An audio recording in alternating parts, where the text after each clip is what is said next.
Hey everybody, it's Master Gallengeist here, bringing you my review for the latest episode of Game of Thrones, The Long Night.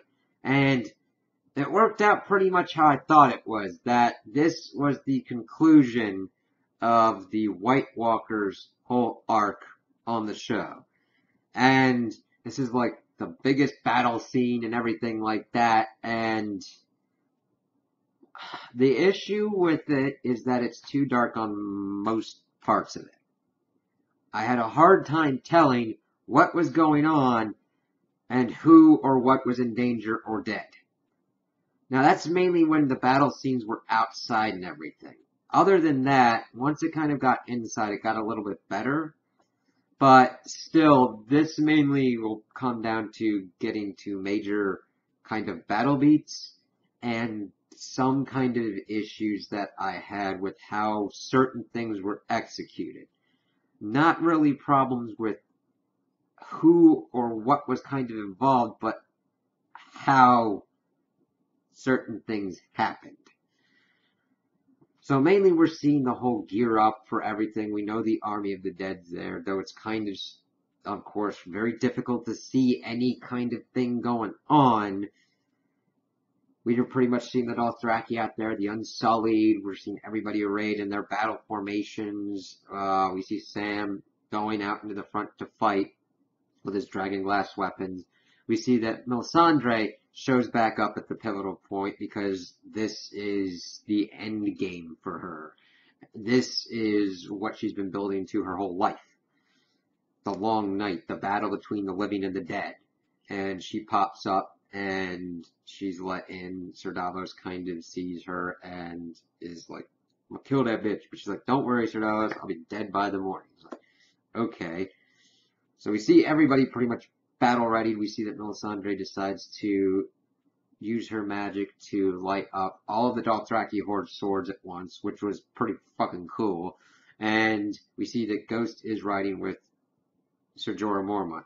They decide to go on their charge, and it's really effective seeing them with their flaming swords, except for Jorah. His is just regular.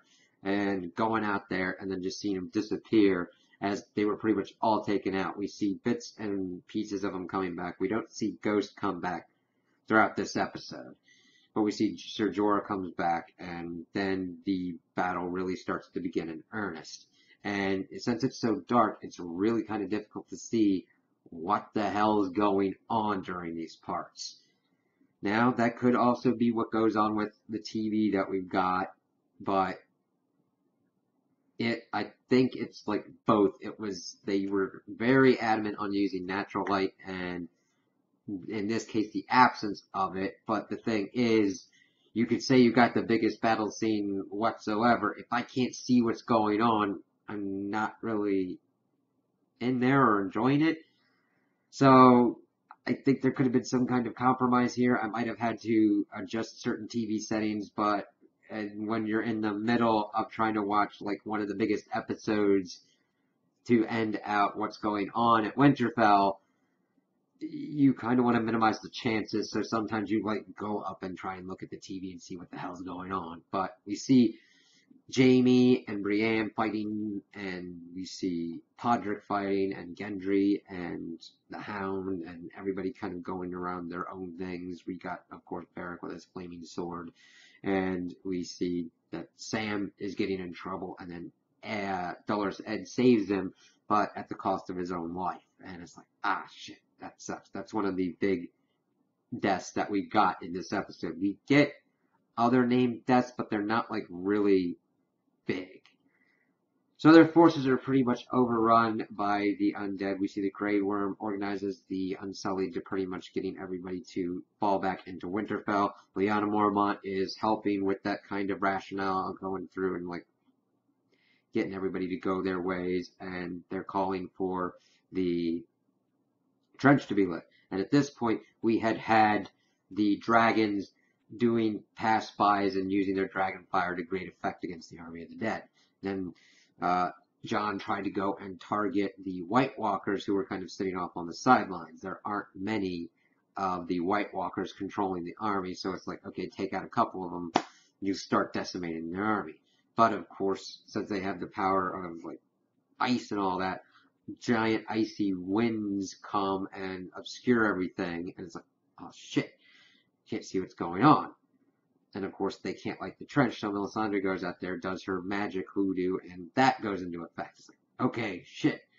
So we've moved back a tier, and we've got people trying to hold on to what's happening inside the keep. We then also see that Dany and Drogon and Jon and Rhaegal start getting into effect where they're having to fight the Night King flying Viserion. And those are some pretty good battle scenes, but again, it also gets really hard to track what's going on.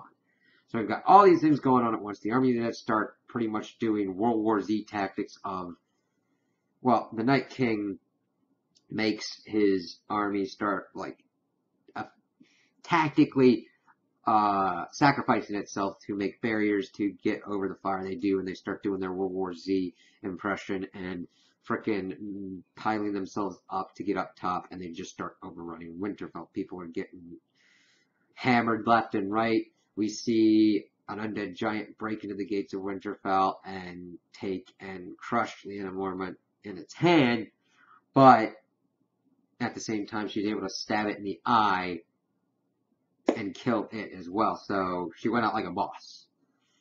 We see that Tyrion and Sansa at first was not in the crypts but decided to go down. We get some little scenes where her and Tyrion are kind of reminiscing that they were married and all that kind of stuff, and how he was actually the best husband she had, and that she would only question his loyalty to the Dragon Queen. And Missandei is like, oh yeah, she's just here bringing her dragons to save everybody, and walks off. So it's kind of like, okay, that's kind of not important, at least at the moment, but everybody is like supposedly safe in the crypts. So we get the major fighting going on inside Winterfell. Arya is trying to deal with everything going on, and the Hound is freaking out because of the fire, but Barrett points out that Arya is being overrun, and the Hound decides to go off and save her. And this is where it kind of gets completely crazy, where she has this kind of horror scene with all of these whites in the library, and she's able to kind of get out, but she keeps getting chased everywhere, and she, of course, meets up with Barrett and the Hound. And they go through and are trying to get to a safe kind of place, and Barrett gets completely and utterly wounded going through this to the point that he's getting ready to die. But they get into a room, he saves Arya, and they lock themselves in, and Melisandre is like, hey, he did what he was supposed to do. He lived long enough to save you. And, of course, Arya's freaked out. I'm glad that she understood the gravity of the situation of, this is not the same kind of thing that you're kind of used to. But of course, Melisandre's talking about, like, what do we say to death? Not today kind of stuff.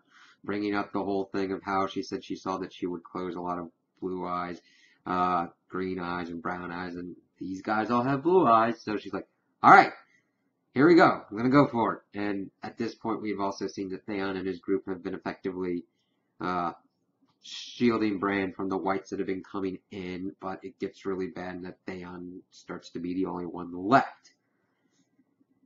This links up to Dany and Jon's fight as they pretty much severely wound Viserion and get the Night King thrown off the dragon, but not before having Rhaegal kind of take another fight as well. It wasn't very clear what happened to him, other than that he just fell down and Jon was down as well.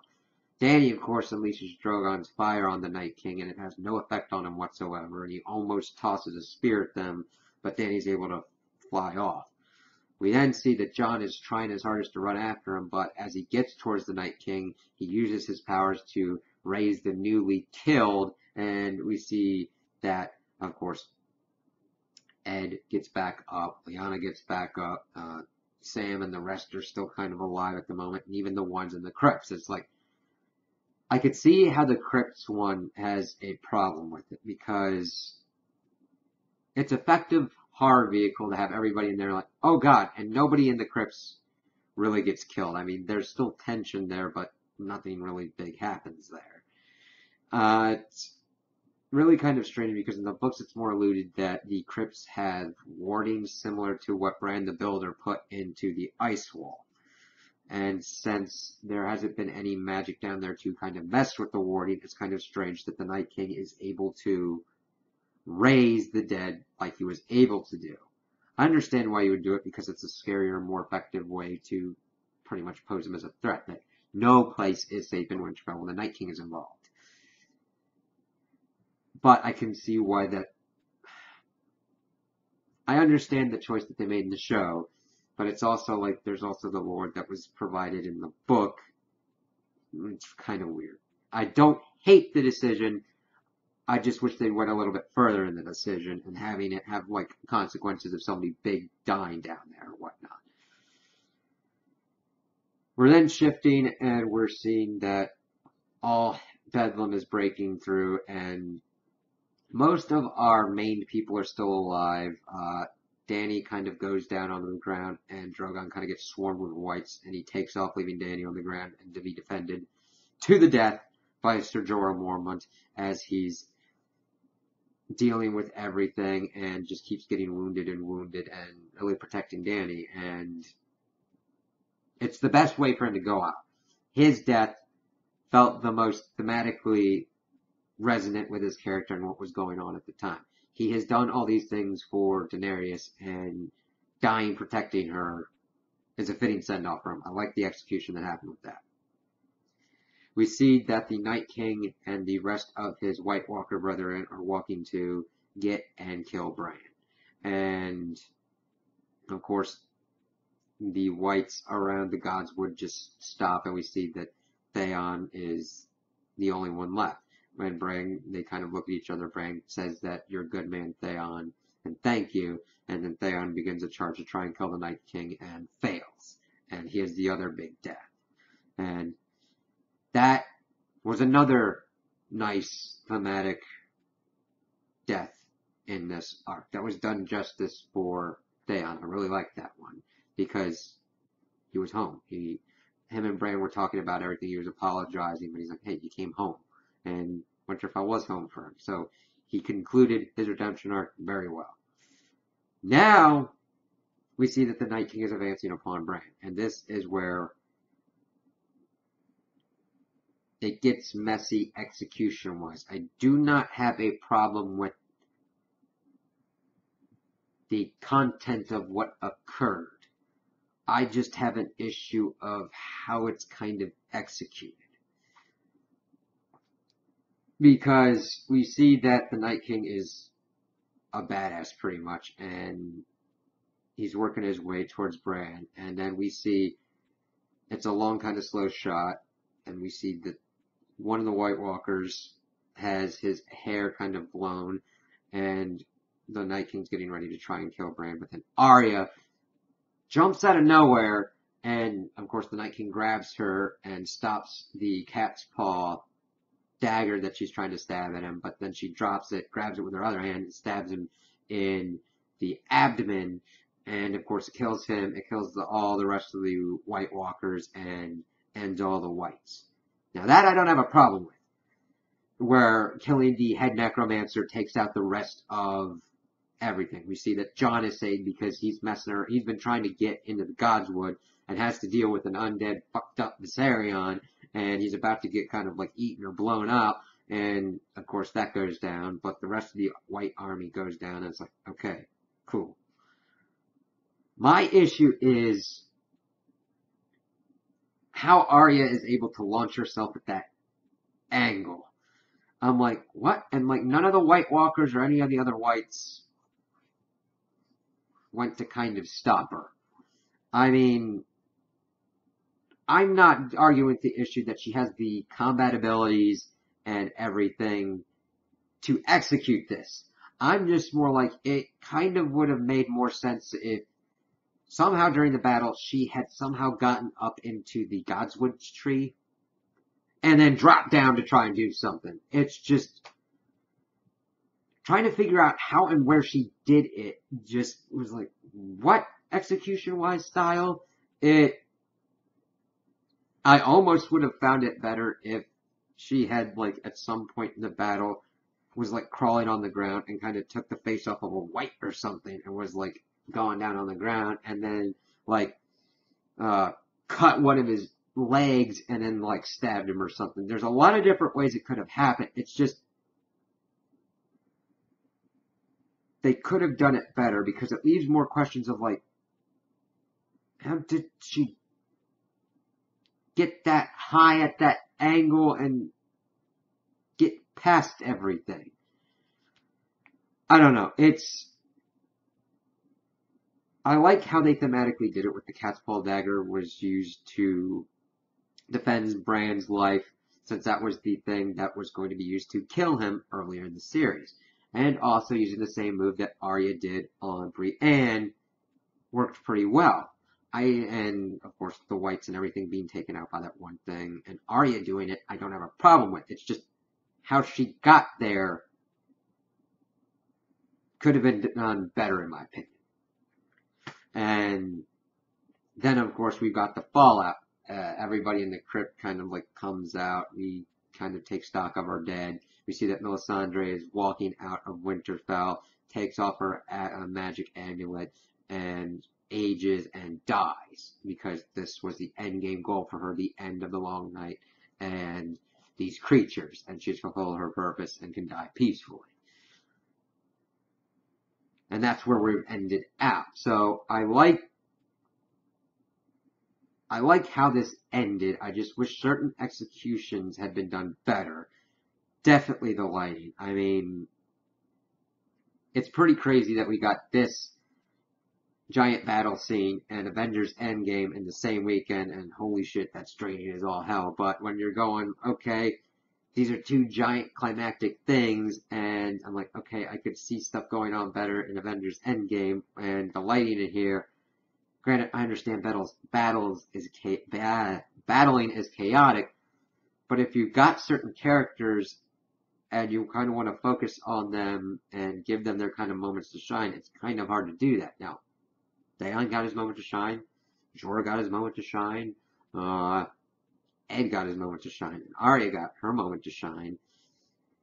It was really hard to see Brienne and Jaime in certain lanes, and then at certain points they're just really hard to see even inside of Winterfell when they're getting mobbed by everything. So I wish that they had done better with the lighting or did better with how they were shooting this. Not that it was done completely shittily or whatnot, but could have been better. So I like that this was our capstone and that that's done. So now we can move on to the Iron Throne and figuring out what that all needs to be done and shaken out. So, of course, we're going to have to build with take the resolution and denouement of this and turn it into the rising action of going on to finish up this war for the Iron Throne. Now, I don't have an accurate head count, but I would be surprised if they could field about a couple thousand soldiers at this point, because they were utterly decimated by what had happened with the Night King. Now, granted, Cersei's got at least 20,000 of the Gold Company. We still have 2 dragons, at least from what we've seen in the preview. So, if they're smart about it, they can tactically take out Cersei, but it's still going to be more a bitch of a matter to do it. So, I like that we've got a more kind of even and unpredictable playing field of what's going on. That's going to be for the Iron Throne. And then, of course, we've got Aegon Targaryen in the mix, so we'll have to see what's going to happen with that. Though, granted, at this point, since everybody knows Arya Stark, well, everybody should know that Arya Stark killed the Night King, we just might have people wanting her to be on the Iron Throne as well, because she saved everybody's asses. We've already got Sansa as the Lady of Winterfell, but we could be, with how how Arya and Gendry have been kind of poised as an item, there are a lot of different people that could be going for the Iron Throne. Cersei, Jon Snow, Aegon Targaryen, Daenerys, and then like Gendry / Arya, because Gendry's Bastard Baratheon. And we'll have to see how that kind of goes. I'm excited to see how this kind of part wraps up and how we're going to build up since we've seen Winterfell's 3-episode build-up. We'll have to see how it compares to this last 3-episode build-up. So those are my opinions on the episode. Tell me what you guys think in the comments below. If you liked it, if you didn't like it, if you agree with me, if you disagree with me. Also like and subscribe, and I hope you have a good day.